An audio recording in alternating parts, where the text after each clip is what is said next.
Aquí comienza Presencia Real, un espacio dedicado a fortalecer nuestra relación amorosa con Jesucristo, vivo y presente en la Eucaristía. Dirigido por Rafa Herrera. Presencia Real. Avivemos el amor por Jesús Eucaristía. Tu presencia real, el Dios escondido en el pan, misterio de vida en la Eucaristía, amor tan completo y total, presencia real.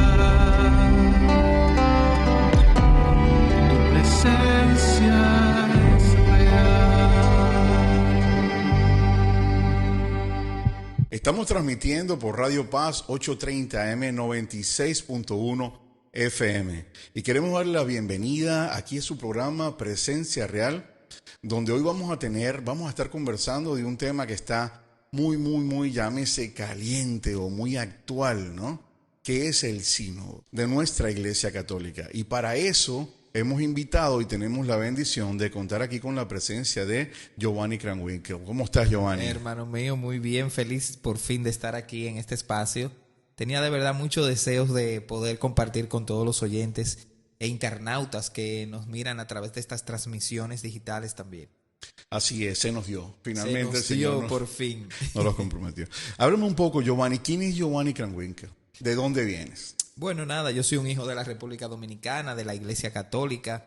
Vengo de una familia cristiana católica. Mis padres son de los iniciadores y fundadores en República Dominicana del Camino Neocatecumenal y llevaron la experiencia por todo el país y en muchas parroquias todavía mis padres, Wilfredo y Ninosca, acompañan a las comunidades que ellos crearon y siguiendo la dirección nacional del camino. Y después mis padres, nosotros somos una familia de 9 hermanos. Tiene unas historias por lo que Dios los eligió para tener una familia numerosa. Y nosotros, digamos, hemos seguido ese legado. Particularmente yo tengo 9 hijos también. Dios santo. Pero mis hermanos tienen 8, 5, 48 hijos tenemos entre todos. Qué bendición. Llevando el tema de hoy de la familia y de la vida también con la doctrina familiar que la Iglesia Católica nos ha enseñado. Y yo recién saliendo de la universidad como informático, empecé a trabajar en la tecnología en los años 90, en el seminario, arzobispado, en la Nunciatura Apostólica, y luego entré también al servicio de la Conferencia Episcopal Dominicana, hasta que a raíz de la inquietud de por dónde iba la tecnología, me integré a la comunicación en los medios de comunicación de la arquidiócesis, en el canal nuestro de televisión que se llama Televida.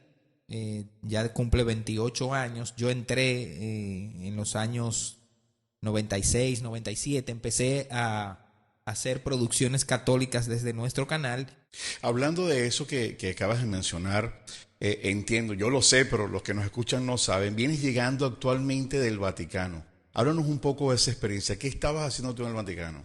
Bueno, pues como saben, el Papa convocó un sínodo que se lo dedica al sínodo de la sinodalidad y parece un trabalenguas. Correcto. Y la gente, pero ¿qué? Una redundancia. ¿Qué es lo que está? O sea, nosotros no entendemos qué es eso, pero la gente ni siquiera entiende lo que es un sínodo. Y entonces yo le decía a mi director, padre, nosotros tenemos que explicar eso. Dios me dio la gracia y la dicha de poder también hacer la cobertura de prensa de la Jornada Mundial de la Juventud en Lisboa y en España. Esta vez incluso me acompañó mi hijo mayor, que me ayudó en toda la producción, para darle seguimiento a los peregrinos dominicanos. A mí me interesa, el Papa está hablando y Vaticano está sacando una señal impecable, pero ¿qué están haciendo mis dominicanos, mis peregrinos? Claro. 800 peregrinos dominicanos. Y yo quiero que se vea la bandera dominicana, mis peregrinos y el Papa. Entonces yo me ponía donde estaban los dominicanos y a ver sus experiencias y todo eso. Y logramos una gran cobertura desde Lisboa. Pero yo le decía al padre, viene el sínodo, viene un momento que realmente es grande porque se va a hacer una reunión de un mes en el que cada país debe enviar un delegado, un obispo delegado, que se tiene que apartar de su vida pastoral un mes para concentrarse en un tema universal. Y yo le digo, ya solo eso, estar ahí haciendo la cobertura de prensa y explicando el proceso vale la pena. O sea que eso es el sínodo, ¿no? Una reunión de todos nuestros obispos y cardenales. Pues ahora te voy a decir, el sínodo es una iniciativa que surge de Concilio Vaticano II. Pablo VI vio la necesidad de que hubiera un espacio de conversación unidos que continuara viendo la vida de la iglesia pastoral a raíz de ese gran concilio. Entonces, empezando por ahí, un sínodo no es un concilio, no es el decisivo del cambio de lo que la iglesia va a hacer, sino donde se proponen esos cambios a la luz del análisis que se hace conversando. Yo le he puesto en un término muy llano para que la gente entienda, es el patio de la casa. Correcto. Donde la familia se sienta a hablar y ahí tú pones un barbecue. Nosotros lo hacemos aquí cuando venimos los hermanos, pues en la casa de Moisés, mi hermano, de Daniel, hacemos un barbecue y nos ponemos a hablar de toda la vida, pero de ahí también salen decisiones. Mira, vamos a decidir qué hacemos con esta situación. Exacto. Ahora, nadie la ejecuta hasta que llega a su casa, con la autoridad que tiene en su casa. Entonces, ¿qué hizo Pablo VI? Vio invitado por varios obispos, le propusieron crear un espacio donde se pudieran seguir conversando eso. Y hay que entender que pastoral no es doctrina. La doctrina es la doctrina. La doctrina de Jesucristo, que creemos que es el Salvador del mundo, que a través de su inmolación en la cruz nos trae la salvación, esa doctrina no cambia. El día que la iglesia cambia eso, se acabó la iglesia. Claro. La iglesia es fiel a eso, es lo primero que creemos. Bueno, y te interrumpo porque me traes a la mente un pensamiento importante que pasa alrededor de uno, que es que todas estas personas que siguen las redes sociales del mundo están todo el tiempo pendientes de qué dijo el Papa. Y cuanto mensaje da el Papa, lo transgiversa. Y hay mucha gente que se ha acercado y me ha dicho, viste, ahora están hablando porque de ahora en adelante se va a poder hacer, que no quisiera ni caer en puntos para no crear, como quien dice, entrar en esas polémicas, porque es que cada vez que uno nombra uno de esos puntos provoca hablar de toda nuestra doctrina. Porque eso es un plan demoníaco de destruir lo que realmente la iglesia vive. Mira, yo tengo todos los documentos, digamos algunos oficiales, y también porque a la prensa registrada nos daban información diaria. Yo estuve todos los días durante los 16 días asistiendo a las 2 de la tarde a las ruedas de prensa oficiales. De manera que uno no se puede llevar por fuentes que ni siquiera son las fuentes oficiales de la iglesia. Y ahora mismo hay que tener muchísimo cuidado de cuando tú recibes una información, de dónde te viene. Ese es el primer llamado, a evaluar. Y las fuentes, la primera fuente oficial se llama Vatican News. Es el diario, el periódico, el órgano informativo oficial de la iglesia. Ahí lo que salió es lo que dijo el Papa. A partir de ahí son interpretaciones que pueden ser llevadas a lo que cada quien ve. Pablo VI, cuando decide aceptar el reto de crear el sínodo, crea un organismo que se llama el Sínodo de los Obispos. Es como si fuera, es una oficina, es una institución creada para eso. Esa institución tiene reuniones ordinarias, porque la planean cada 3 o 4 años, tienen una reunión ordinaria. Bueno, pues después de ese inicio, de en los años 65 por ahí, han tenido 16 sesiones ordinarias. Los temas a tocar los pone el Papa. El Papa le dice, por ejemplo, a la oficina del sínodo, miren, en la situación que estamos llevando la cultura actual, hay que hablar sobre la familia. Y ahí tú tienes que no solamente Pablo VI, sino que Juan Pablo II, como sucesor de Pablo VI, pues puso sínodos sobre la familia. Y ahí convocó a todos los obispos del mundo con una representación de uno por país, y Estados Unidos pues envió el suyo, y cada país envió su representante. En esos sínodos se ha puesto el tema de la familia, la juventud. Juan Pablo II convocó un sínodo para el cambio de siglo XXI, cómo la iglesia iba a ver y qué iba a hacer. Pero uno de los sínodos muy llamativos, lo dijo un obispo, fue el de la comunión. La iglesia se concentró en ese sínodo, ver si estaba viviendo la comunión en todos sus procesos. Y te decía que la diferencia entre lo pastoral y lo doctrinal, que la pastoral es el método que yo utilizo para llevar esa doctrina. ¿Cómo yo hago llegar el mensaje hasta cada persona del último lugar de mi parroquia? Eso es pastoral.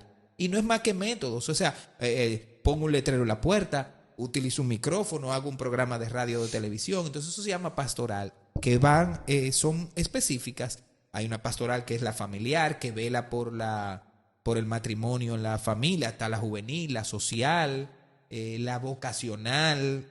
Y eso te lleva a analizar al final si tu método realmente está siendo eficaz.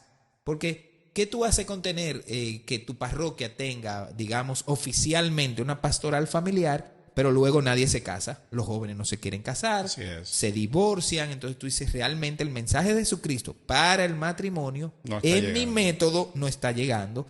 Y eso hace que la parroquia se siente a analizar, pero vamos a ver qué es lo que pasa. ¿Por qué yo hago un aviso y nadie lo convence? Entonces una viejita le dirá, es que usted habla muy pesado, padre. Entonces el padre anota, debo hablar de otra manera.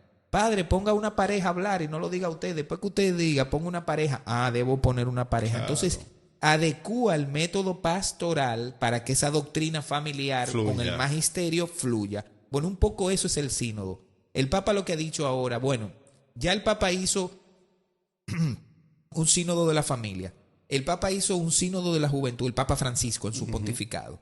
El Papa que viene de Latinoamérica, de Argentina, está preocupado por la Amazonía, que es un espacio natural muy grande, que es muy importante para la vida del planeta.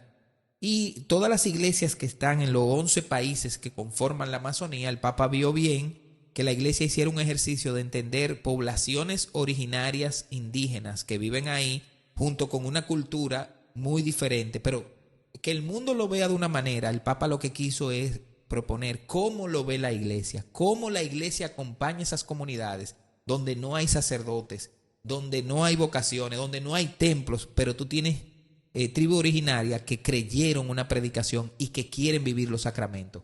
Pero él dice, ¿y dónde están los consagrados? O sea, tenemos una situación y para eso vamos a sentarnos a hablarlo. Claro. Pues lo hablaron en el sínodo de la sinodalidad que fue de la Amazonía, que fue el anterior. Ahora el Papa decía, bueno, la iglesia primitiva, las primeras comunidades, vivían unos principios juntos. Lo primero es que la comunidad era la común unión de todos. Y ahí tú tienes textos en los Hechos de los Apóstoles que dicen, todo lo ponían en común, todos los bienes lo compartían y se ponían a los pies de los apóstoles para recibir la enseñanza y también vivir la fracción del pan, la Eucaristía. Entonces, ¿en qué punto eso se perdió? ¿Cuándo dejó, al entrar Constantino y masificar la iglesia, de que se rompiera la unidad? Entonces el Papa decía, volvamos a lo que en griego sínodo significa caminar juntos, en comunión. Vamos a revisarnos si nosotros hemos perdido esa capacidad. Y por eso se llama el de la sinodalidad, que no es más que la propiedad de ser sinodal, de una iglesia que siempre camina junta. La iglesia de Jesucristo, si no camina junta, no es la iglesia de Jesucristo. De manera que él planteó además, el Papa Francisco, que fuera con un estilo que él reconocía como latinoamericano, que funcionaba a través de todas las reuniones que hace el Consejo Episcopal Latinoamericano, el CELAM. Somos 22 conferencias episcopales que caminamos juntas. Y el CELAM, créeme que he estado ahí, hace unos planes para que las iglesias trabajen en comunión con una forma muy ágil. Él planteó esa forma en Roma, les gustó a la mayoría y decidieron en este sínodo cambiar algunas cosas de las que se habían celebrado en esas reuniones anteriores. Así que bueno, sínodo es caminar juntos, sinodalidad es cómo caminamos juntos. Así es. Y a eso fue que se sentaron durante un mes, a ver cómo caminamos juntos. A mí me encanta lo que estás diciendo, porque cuando pude revisar al menos lo que venía del Vatican News y de algunos otros medios católicos, y también pude ver el mensaje en la misa de clausura del Papa y escuchar, me llenó mucho porque nuestro programa se llama Presencia Real y propiamente nuestra función sale como una respuesta a todo esto que está sucediendo, de que las personas vamos a misa y no creemos realmente en la presencia real del Señor. Entonces, es una de las cosas que yo comparto con las personas que nos escuchan, es poder siempre ilustrar cualquier doctrina, cualquier testimonio que tengamos que nos lleve a Jesús Eucaristía. Y el Papa, en su homilía, dice realmente que nos invita, en medio de todas estas respuestas que estaremos viendo próximamente, conclusiones del sínodo, a acercarnos más y a adorar, a la adoración de Dios a través de la oración eucarística, ¿no? Así como el servicio, basado en eso de amar a Dios sobre todas las cosas y a tu prójimo como a ti mismo. Y me encanta este mensaje porque tiene que ver con lo que tú dices. O sea, los puntos de vista estarán, nuestra actualidad será la que sea, pero el mensaje de Jesús es uno. Y lo dejó claro cuando nos dijo amar a Dios sobre todas las cosas y a Jesús y a tu prójimo como a ti mismo. Entonces, esa invitación a la adoración realmente nos llena mucho de alegría aquí en Presencia Real, porque propiamente estamos, llamemos, en coherencia con lo que la iglesia nos está pidiendo, que es acercarnos más a Jesús Eucaristía. Y aquí te quiero hacer una pregunta, Giovanni, quizás entrando a un tema quizás más personal. ¿Cómo ha sido tu vida como en la adoración eucarística, con lo que es la Eucaristía en sí? Mira, una de las fortalezas que tiene el camino neocatecumenal, mucha gente no lo sabe, los primeros años de formación en el camino, que es una formación muy fuerte teológica, lo primero que nos enseñan es amar la Eucaristía. Y nos enseñan a amarla conociéndola. El primer retiro que nosotros nos dan es la historia de la Eucaristía. Y es impresionante cuando tú ves cómo de esa primera Santa Cena, los gestos que el Señor hizo, las palabras que dijo que quedan plasmadas hoy en la liturgia, incambiables. Mira, le puede preguntar a cualquier sacerdote, se le puede quedar el misal y él puede armar la misa, siempre y cuando no toques la palabra de consagración. De hecho, la leen. Esto, la leen, no, y fíjate los gestos, hasta la manera en la que toman la hostia, no es que la agarra cualquiera con la mano, tiene que ser de una manera que el que está celebrando la vea, que a quien tiene en la mano en ese momento no es el pedacito de trigo, sino que por la fe, recordando que es un sacramento y es uno de los sacramentos de vida diaria que nos alimenta, pero es por la fe. Yo siempre digo, Rafa, si yo entro a una sala de adoración y yo no tengo fe, entra una persona no creyente, ¿qué él ve? Bueno, una sala bonita con una luz, una cosa de metal y un pedazo de trigo que está ahí. Y mira, esta gente a un pedazo de trigo se le están arrodillando. Ahora, cuando entra alguien con fe, ve al Señor. Amén. Se pone a sus pies y el Señor le transforma su vida. Te calma los demonios, te tranquiliza. Y por la fe también sabemos, pero fíjate que el Señor dijo, el que come mi cuerpo, no nos podemos quedar en el mirarlo. El Señor dice, no, tienes que comerme, tienes que comulgar conmigo. La comunión no es meramente echarte un pedazo de harina en la boca o una hostia, es que el Señor entra en ti y ahora tú tienes una comunión plena con el Señor que te va a permitir ser otro Cristo, poder hacer los gestos de Cristo. Entonces nosotros nos forman en la Eucaristía y nuestros padres iban con nosotros los 9 a cada misa de fin de semana y el camino lo prepara con bien despacio. Llega un momento donde el sacerdote dice, a alguien esta palabra le ha dicho algo para edificar la comunidad y edificarme yo. Quiero oír si la palabra tiene un eco en ustedes.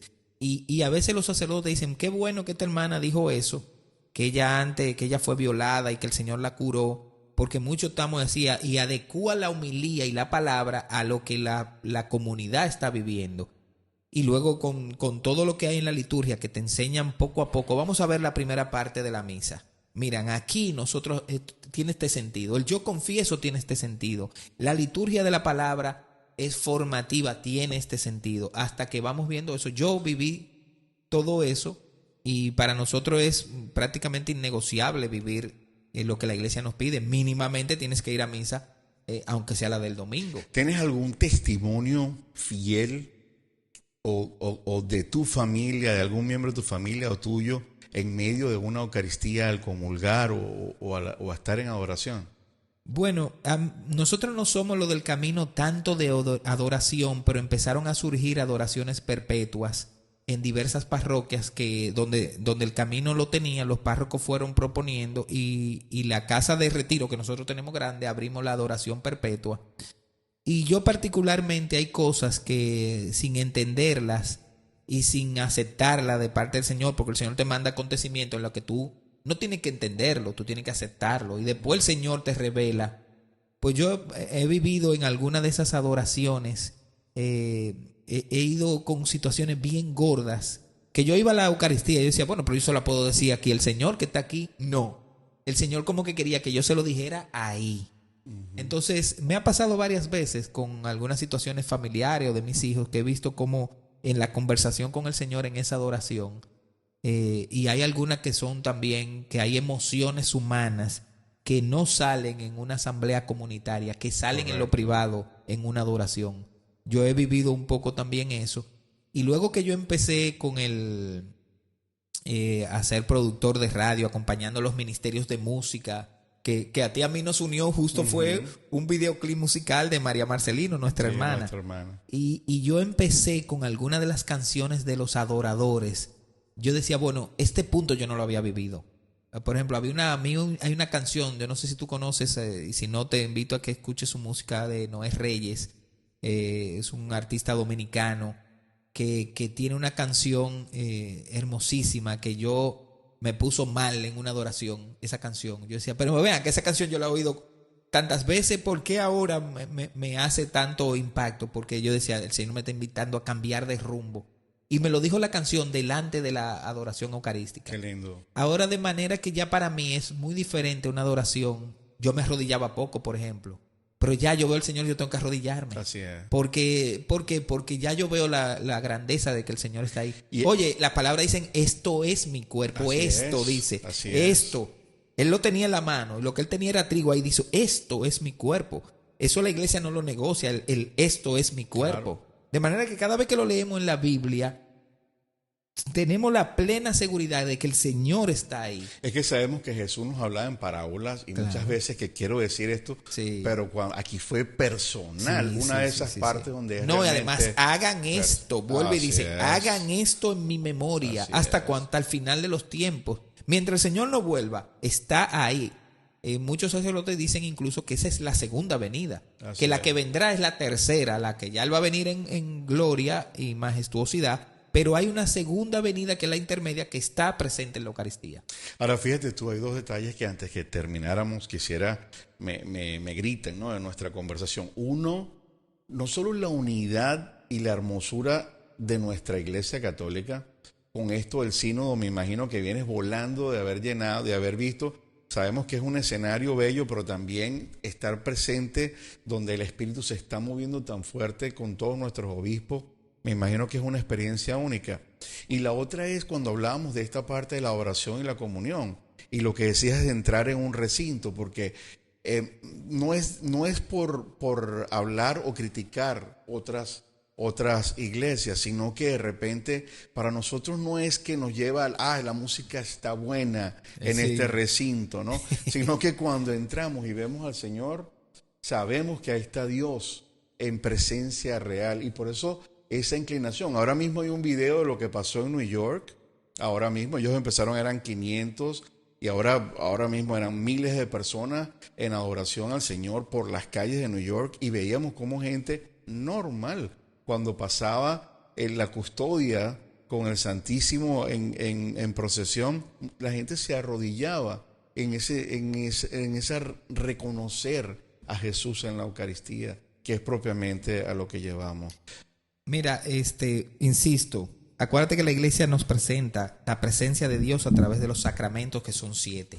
Y la Eucaristía es el que nos alimenta, y no podemos tener acceso, digamos, a la Eucaristía porque tenemos una situación de doblez. Primero, tenemos que ser bautizados para saber qué fe tenemos. Ojalá pudiéramos ser confirmados, pero definitivamente con el sacramento del orden, el Señor toma a un ser humano y lo prepara para algo tan grande como esa consagración, porque él solo lo puede hacer el sacerdote. Así es. Pero es un sacerdote ordenado a través del orden sagrado y que tiene que cumplir todos los requisitos que el derecho canónico. O sea, no cualquiera, sin estudios, puede ser ordenado sacerdote. Mira cómo la iglesia cuida tanto el sacramento de la Eucaristía, que solo lo puede hacer un hombre capacitado así, y que entrega incluso su propia humanidad, la depone y dice, no, seré casto para esa gracia del del sacramento de la Eucaristía o del perdón, porque poner el corazón, el alma de una persona en sus manos para que le perdone, porque a Pedro se lo dijo, lo que ates aquí, atado queda, y lo que desate, desatado queda. Lo que a mí me ata, mi pecado, mis situaciones, lo desata la iglesia, tiene ese poder, porque Dios se lo dio a Pedro y a sus sucesores. De manera que esta fe que nosotros tenemos en el sacramento, que es por fe, sin fe, tú mira una palabrería que no te dice nada. Cuando entramos a la iglesia con la fe bajita, no vemos nada. Así es. Ahora, ¿qué nos pide la iglesia? Y las familias son básicas. Nuestros padres a nosotros nos decían, ve a la misa, ve a la Eucaristía, aunque tú no sientas nada. Porque el Señor va a alimentar tu alma y eso no se ve con los ojos. Y también porque un tema que salió en el sínodo es que la propia Eucaristía es formativa. Sin yo tenerte que dar un curso sobre la Eucaristía, nada te forma más que ella misma. Entonces, tenemos que aprender a ir con el oído abierto. ¿Cuáles son las lecturas que hoy se leyeron y por qué? Escuchar la homilía. Pero si tú estás con el celular chateando en el momento que el sacerdote está diciendo la homilía. O estás pensando en el negocio. Sí, pero cuando llega el momento de la consagración, llega el centro de la Eucaristía y luego el de la comunión. Realmente mucha gente dice, bueno, pero yo puedo vivir mi fe sin comulgar. No, no es lo mismo. Hay que comulgar, hay que defender esa comunión. Y la iglesia dice solamente se deja de comulgar si estás en pecado grave. Un pecado venial no te limita, todo lo contrario. Mi mamá Ninosca siempre nos decía, comulga, porque lo que te va a dar la fuerza de tú no seguir haciéndolo es la comunión. Pero si tú no comulgas, entonces te ves sin fuerza para el matrimonio, para la vida. Así que es importante y es la riqueza 1A que nosotros tenemos en la iglesia. Nosotros tenemos la Trinidad, pero los sacramentos alimentan una fe unida en comunión, y ahí tú ves cómo tú puedes entrar en una misa, como entré yo en Italia, quizá no entendiendo todo el italiano, pero yo me sentía que estaba en la misa que hago en Miami, en Nueva York o en Dominicana. Porque la unidad de nuestra iglesia. Es una liturgia, es una sola fe. Ahora, en la diversidad, este sínodo que dijo el Papa, aprendamos que somos de 5 continentes, de idiomas diversos, de culturas distintas, pero la metodología tiene que llevarnos a mantener la unidad. Así que yo le diría que ahora en este momento esperemos. El sínodo realmente se planteó en 2 reuniones grandes, una en el 2023 y la clausura el 24. Ahora se tocó las consultas que todos hicimos, ahí se vio qué salió y ahora se va a trabajar cuáles serán las conclusiones a las que deben ponerse de acuerdo. Oye, si no se ponen de acuerdo, claro, no hay tema. Pero si logran ponerse de acuerdo en los planteamientos que el sínodo de los obispos como organismo va a hacer, entonces lograremos mantener la unidad y la comunión, que tiene un sinónimo que se llama sinodalidad, es que vivamos juntos. Pero dime, Rafa, si los matrimonios no tenemos que vivir en sinodalidad. Claro. Si no caminamos juntos, pero somos diversos y distintos, pues esa sinodalidad tenemos que aprender a vivirla en nuestras comunidades, en nuestros movimientos, en nuestras pastorales, en unión a los párrocos y en amor a la jerarquía, que es una jerarquía de servicio. La iglesia es una iglesia de orden, no es de desorden. Correcto. A los pies de quién, del sucesor de Pedro, que sella la fe. Eso es un poco lo que hemos vivido en el sínodo. Y todo eso sucede cuando tenemos a Dios, claro, en medio. Gracias Giovanni. Espero que haya más oportunidades para compartir y para también aprender de todas estas experiencias que estás teniendo. ¿Okay? Gracias. Bendiciones, hermano. Un abrazo fuerte por allá. Muy bien, gracias. Estamos transmitiendo por Radio Paz 830M 96.1 FM y también por Inmaculada Radio y TV desde Atlanta. Esperamos que nos acompañen en este próximo segmento. Quiero ser tu adorador, quiero ser tu adorador, quiero ser tu adorador, quiero ser tu adorador, quiero ser tu adorador. Queremos adorarte a ti, Señor.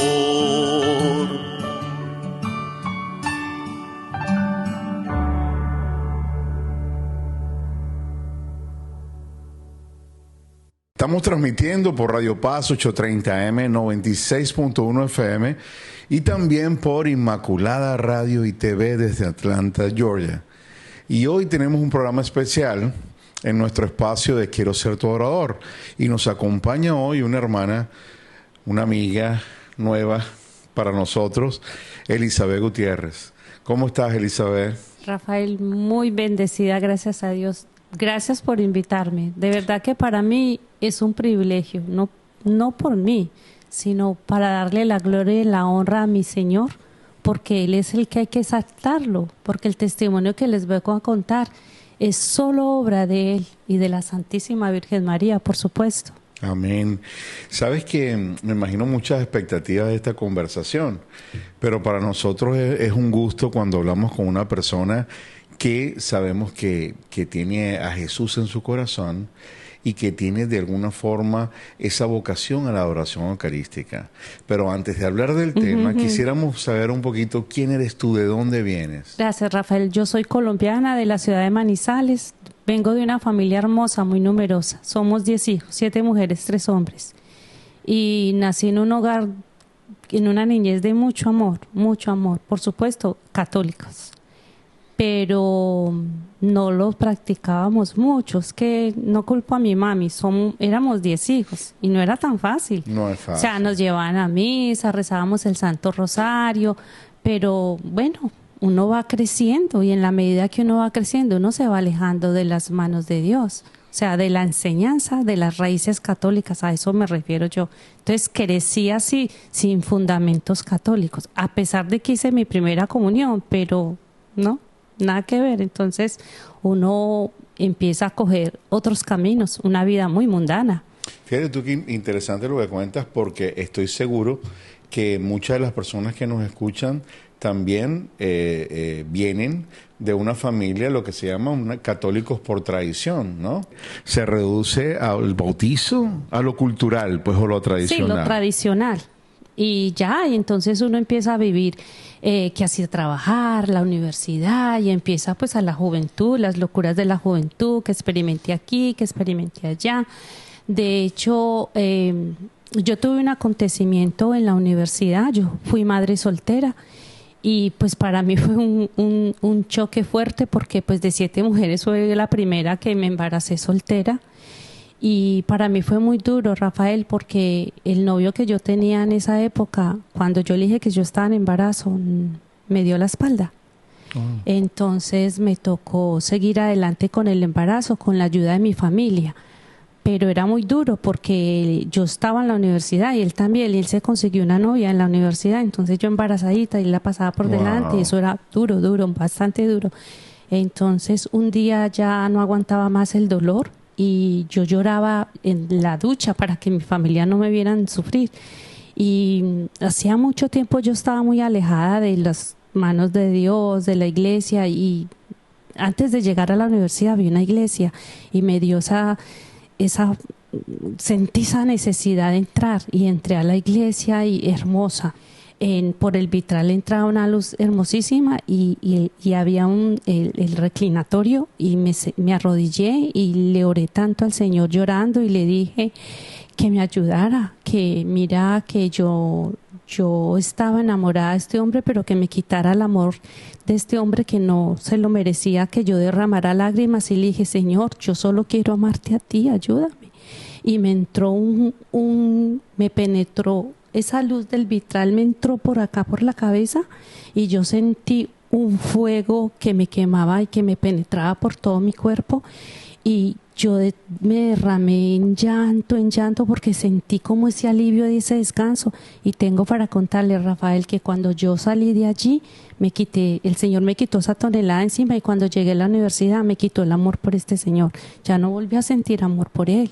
Y ahí en ese momento yo dije, Señor, de verdad tú existes, que tú me quites el amor de alguien en un segundo, y solo quiero amarte a ti, Señor. Gracias, infinitamente gracias. Y eso fue un clic. Increíble, porque yo me imagino que eso es otra cosa, que a todas las personas en algún momento nos han pasado cosas que pudiéramos decir que son sobrenaturales o son fuertes, increíbles. De cuando uno lo cuenta, muy fácil, no te crean, ¿no?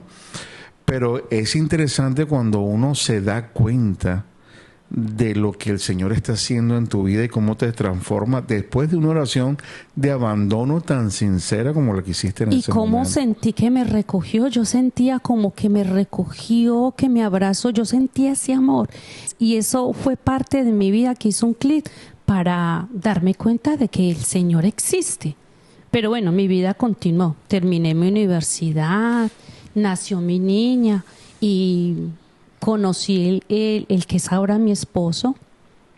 Nos casamos y mi esposo viene de una familia muy católica, pero en mi vida no existía todavía el querer ir a una iglesia católica. No, me casé pues por la iglesia católica, porque mi esposo por costumbre. Exacto. Entonces, cuando ya nos vinimos para este país, a mí me dio mucha hambre y sed del Señor.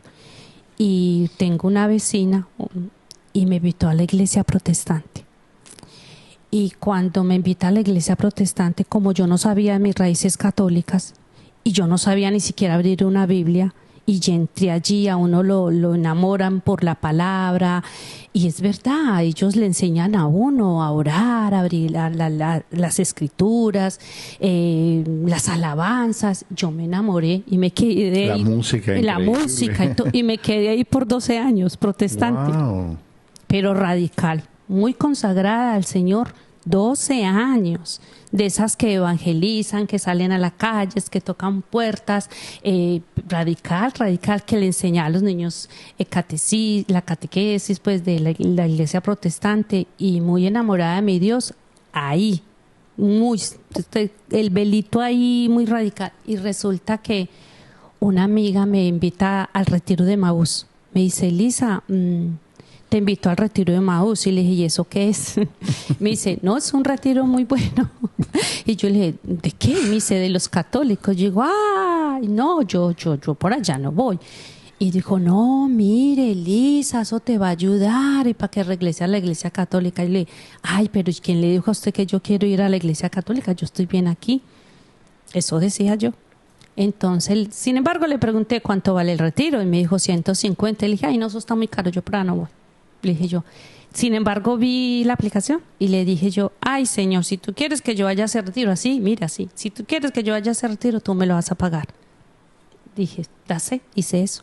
Cuando se llegó el día de pagar el retiro, me llamaron, me dijeron: Elizabeth, mira, aquí te tenemos anotada que tú vas a ir al retiro. Y yo: ay, ¿cuánto? 150. Ay, yo dije: ay, lo que trabajo, justo era 150. Y le dije: ay, pues era ir. Dije así, como con mala gana. Yo dije: ay, Señor, ay, ¿será que voy? Yo voy a ir. Oye, y me monto yo al carro y recibo yo una llamada. Y era un señor que yo lo había recomendado. Entonces él me llama y me dice: Elizabeth, como yo soy tan agradecido y a mí me pagaron también ese trabajo, veámonos, porque te voy a bendecir. Yo: oh my God, me van a dar dinero, qué emoción. Sí, nos encontramos. Él cogió la manito, la empuñó y me dice: te bendigo con esto. Pero él no sabía que yo iba para el retiro. Te bendigo con esto. Me subí al carro y cuando miro, 250. Oh my God, yo me puse a llorar. Le dije: Señor, me pagaste el retiro y me sobran 100. Ahora sí que voy.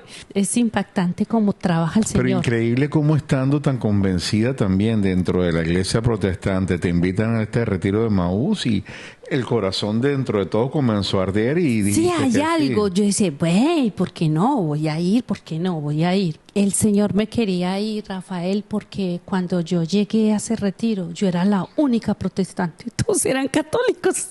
Claro. Y yo no sabía nada. Yo era, hablaban que sí, los sacramentos, yo ya ni me acordaba cuáles sacramentos, el Santísimo, tampoco que era un Santísimo, yo no tenía idea.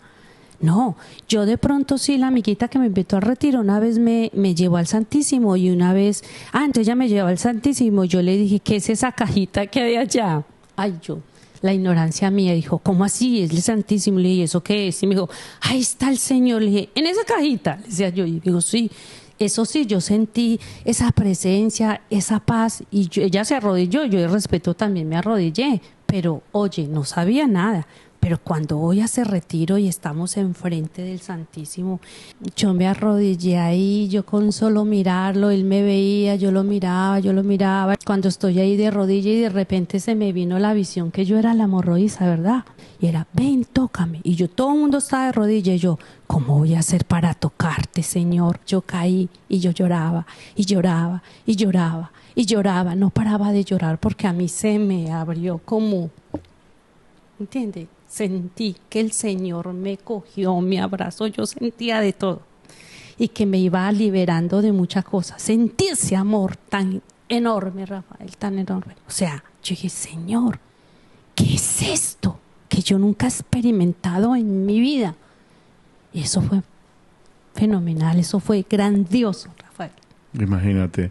Y no sentiste ese conflicto, porque entiendo que de la iglesia protestante nos juzgan de idólatras, ¿no? De que le rezamos a las imágenes o que le rezamos a esa estatua, como los llaman a ellos, porque como bien sabemos, para nuestros hermanos, en la hostia representa al Señor, pero no lo es, y nosotros tenemos la convicción de la presencia real de Jesús en ese trozo. No, es que ahí yo sí sentí que era Jesús, o sea, por mi cabeza no pasaba, sino que yo estaba ante el Señor, de rey y rey de señores. Me sentía tan insignificante y tan pecadora que yo me tiré al piso, yo no paraba de llorar, yo no era digna ni siquiera de tocarlo. Es que con decirte que yo me sentía que yo era esa hemorroísa pecadora, sucia, y sentir ese amor, eso era lo máximo que podía haberme pasado en ese momento. Y después de ese momento, Elizabeth, ¿cómo cambió, cómo se transformó tu vida? ¿Cómo terminaste ese retiro? Terminé ese retiro con muy, muy tocada, pero tengo para contarle que cuando salí del retiro seguí yendo a la iglesia protestante.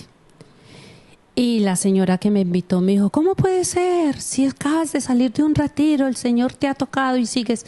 Y yo le dije, mira, no, espera. Sí, yo lo sentí, claro, pero espera que yo tengo una conversación con Él y Él me va a poner donde Él me diga. Yo no quiero moverme por mis emociones, no, yo quiero que Él me diga en dónde me quiere. Y volví a la iglesia protestante, pero ya no me hallaba allá. Yo llegaba y me sentaba en el sermón del domingo, yo decía, no, yo aquí no pertenezco, yo era desesperada por salir de ahí. Pues me invitaron a una misa y se le murió el papá a una amiga y yo hacía mucho tiempo no pisaba en la iglesia. Maravilloso. Bueno, ok, esperé esa hora, pero yo ahí frente al Santísimo y hablábamos los dos, yo le preguntaba y yo sentía como que en lo más profundo como que él me escuchaba todo. Pero bueno, empezó la misa y en la homilía, digo yo, antes de que empezara la homilía yo decía, ¿cuál será mi verdadera familia espiritual? Cuando dice el Padre, esta es tu familia espiritual, llegó, ¡guau! Puede ser, me están hablando a mi Señor, ¿qué es esto? Bueno, ok. O sea, las palabras del sacerdote fueron, te respondieron tal cual. Contundente. Entonces ya cuando llegó la hora de la elevación, oh my God, Dios mío, pasó lo mejor. Cuando este es mi cuerpo, cuando el sacerdote dice, este es mi cuerpo, empezó mi corazón a revolución, a acelerarse. Y en lo más profundo de mi corazón, escuché la voz que me decía en lo más profundo, esto es lo que tú necesitas. Mi corazón se iba derritiendo y acelerando. Rafael, yo no pude más. Me caí de rodillas porque se me quitó ese velo. Y me di cuenta que el Señor era en la Eucaristía. Que ahí era donde me necesitaba. Yo nunca me paré de ahí. Yo me tiré al piso y yo lloraba y se acabó la misa y yo seguía todavía ahí tirada llorando. Increíble, es increíble, Elisa, de cómo de repente de una forma tan genuina en tu vida, una persona que tienes una vida, si se quiere, normal como todos nosotros, ¿no? Que es una de las cosas que siempre hablamos en este espacio, que para orar al Señor no tienes que ser una persona que goces de una santidad, más sí que la quieras buscar, ¿no? Esa santidad, ese acercamiento a Jesús. Y en el caso tuyo fue genuino como tú abriste tu corazón y le pedías, Señor, háblame, búscame. Pero Él fue el que me buscó a mí, Él fue el que me encontró a mí, en realidad, porque si vamos a ver, es Él el que nos llama, pero también uno tiene que tener ese corazón dispuesto, porque Él toca, pero hay que abrir, porque claro, si no le abrimos no tiene cómo entrar, Él es un caballero. Entonces yo de verdad, yo estaba en la iglesia protestante feliz, entre comillas, pero cuando descubrí que había un vacío. Esa es la palabra, un vacío. Y ese vacío lo llenó mi Jesús. Cuerpo, alma y divinidad. ¿Cómo no voy a estar feliz? Y definitivamente mi madre, sin la madre no somos nada. En mi vida no existía María, porque yo vengo de la protestante y ni imágenes, yo no podía tener nada de esto, toso, ni un Cristo, nada. Y definitivamente la Virgen me trajo derretida a los pies del Señor. Amén. Porque yo volví a la iglesia católica, pero me sentía extraña, porque yo venía de una iglesia protestante, de bulla, de carisma, de que si la música, en cambio llegar aquí al silencio, a la contemplación, a todo tan bonito, a todo tan callado. Sí. Para mí fue un impacto. Y se me olvidó decirles que tengo 3 hijos. Okay. Y acuérdate, como estaban en iglesia protestante, eso fue una transición muy fuerte. Llevabas allá. Claro, mi hija, que cuando yo fui a la protestante, mi niña tenía 8 años y medio, y mis otros 2 hijos, que son Sebastián y Valeria, porque la grande se llama Daniela, nacieron en la iglesia protestante. Entonces ya te podrás imaginar el impacto de volver yo a mi iglesia católica y arrastrar a mis hijos. Sí. Pero con los pequeñitos no fue tan difícil, porque los niños se adaptan.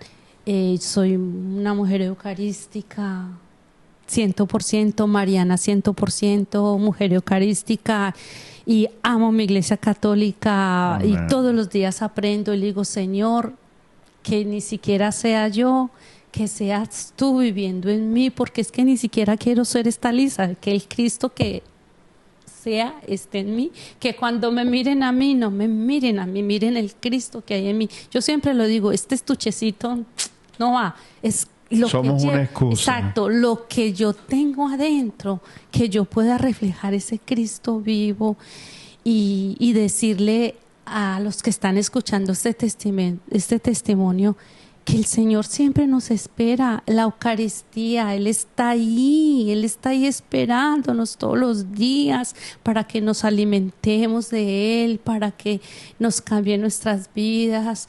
Él está siempre ahí esperando por nosotros, y nosotros a veces que no hacemos mucho. Yo les digo, Señor, ya estamos como Pablo, que hacemos cosas que no tenemos que hacer, y las que queremos hacer no las hacemos. Así es.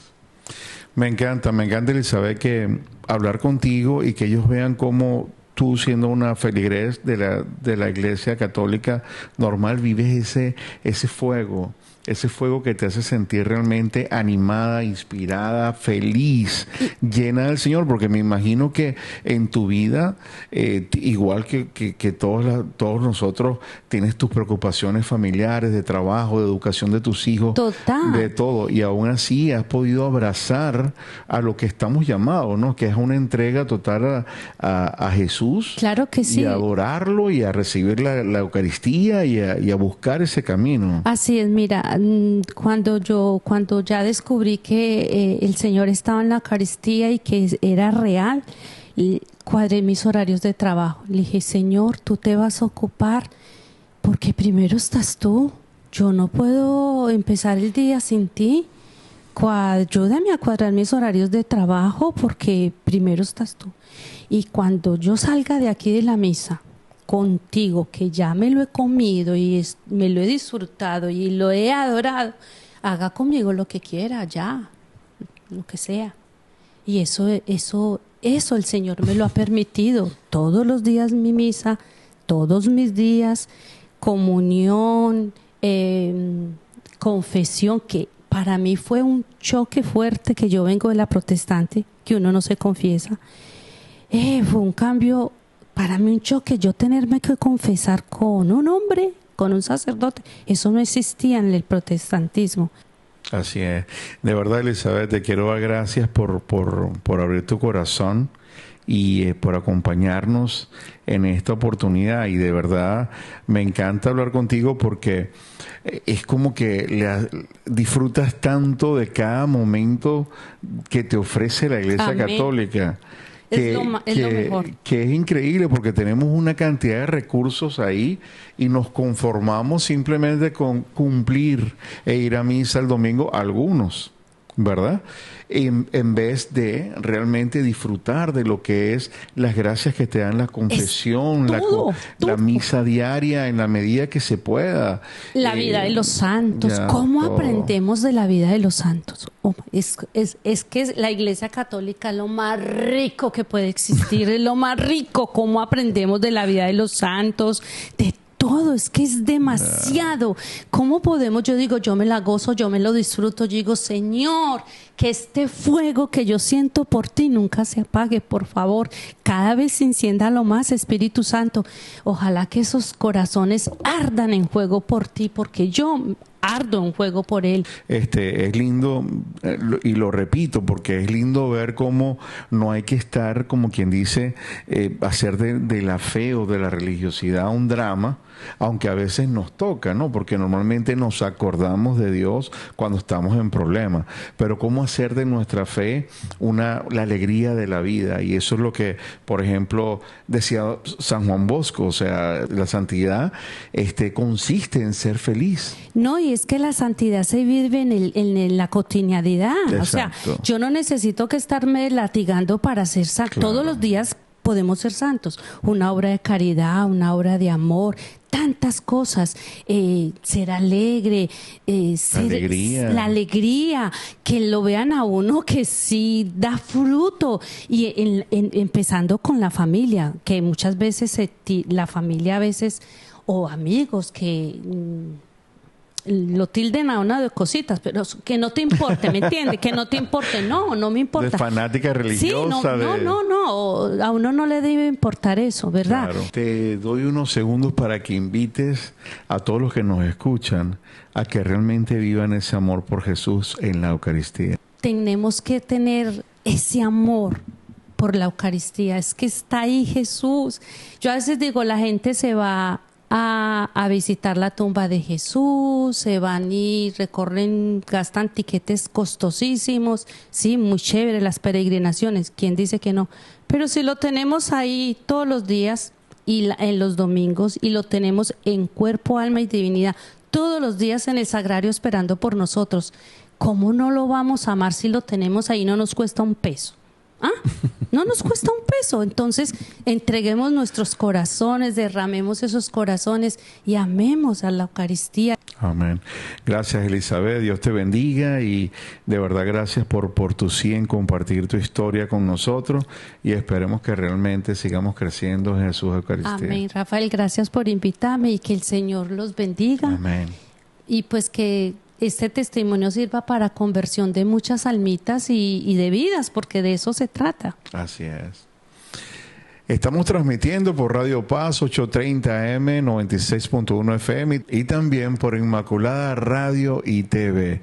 Queremos agradecerles nuevamente por acompañarnos e invitarles a que nos sigan en nuestras redes sociales, Presencia Real Oficial.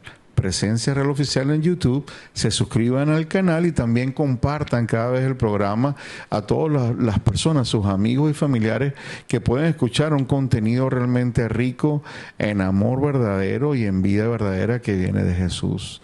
Seguimos orando para que vayan y asistan a sus parroquias, a las capillas de adoración, y postrémonos frente al Señor, y Él está esperando para escucharnos. Dios les bendiga. Radio Paz presentó Presencia Real, un espacio dedicado a fortalecer nuestra relación amorosa con Jesucristo vivo y presente en la Eucaristía. Dirigido por Rafa Herrera. Presencia Real.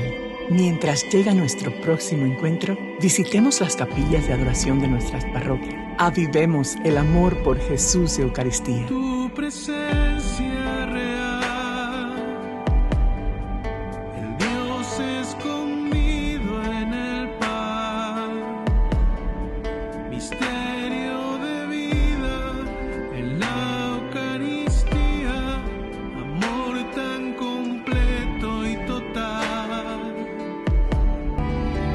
Say